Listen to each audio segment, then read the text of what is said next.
मुलीचं ऍडमिशन घेऊन नागपूरहून गेल्यानंतर इकडे पाऊस आला म्हणून थांबलो होतो. काय काय काय काय पाऊस आला म्हणून थांबलो होतो मुक्कामी.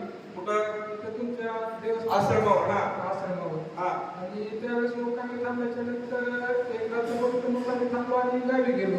बर. गावी गेल्याच्या नंतर मुलीच्या ऍडमिशनचा प्रश्न सुटला आणि माझ्या शेतीचा आणि दुसऱ्या व्यवसायाचा संपूर्ण प्रश्न सुटलं. आणि 7 एकर ऊस फक्त एकच पाणी दिलं होतं उन्हाळ्यामध्ये, तेवढ्या पाण्यावर माझा 7 एकर ऊस आज 9-10 कांड्या ऊस आहे.